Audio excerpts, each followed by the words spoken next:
ক্রিমিনালদের কোনো দল হয় না, শয়তানদের কোনো দল হয় না। যারা শয়তান তারা শয়তান, শয়তানদের শাস্তি হবে।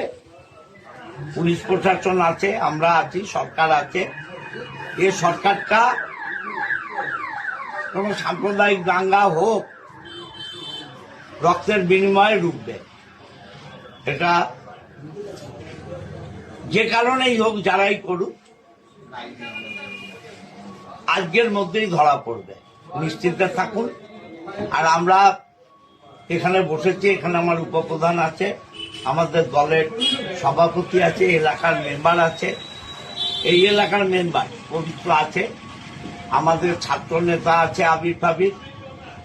আমরা দেখছি এখনো 2, 3, 4 তারিখ পর্যন্ত বোধহয় এটা চলবে, যতদিন চলবে আমরা দেখছি। আর যারা অপরাধ করলো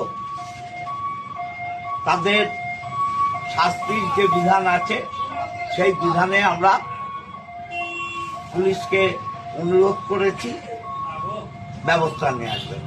নিশ্চিন্তে থাকুন। দুষ্কৃতীদের কোনো চাপ ধর্ম হয় না। যে কারণেই করুক, যে জন্যই করুক, আমরা এটা রুখবো। জানা গেছে দাদা কারা করেছে? এখনই বলবো না, তবে আপনাদের বলছি 2-1 ঘন্টার মধ্যে আসামি ধরা পড়বে। চুঁচুড়া শহরে সাম্প্রদায়িক সম্প্রীতি এটা নেই, এবং যে স্পটে ঘটলো এখানে 0.1% হবার কথা নয়, কিন্তু যারা ঘটালো এরা জেনে বুঝে ঘটিয়েছে।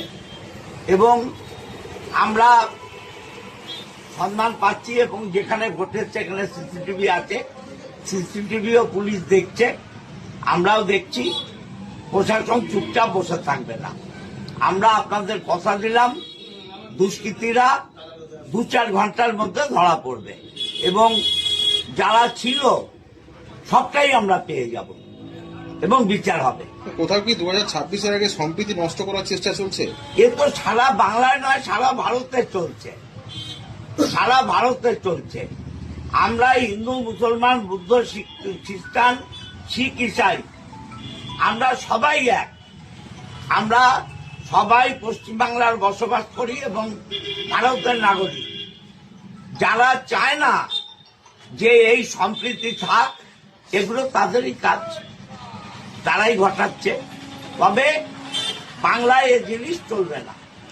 আমরা প্রশাসন, দল, পঞ্চায়েত সমিতি, জেলা পরিষদ, সমস্ত প্রশাসনিক কাঠামো এই অবিচারের বিরুদ্ধে রাস্তায় নামবো।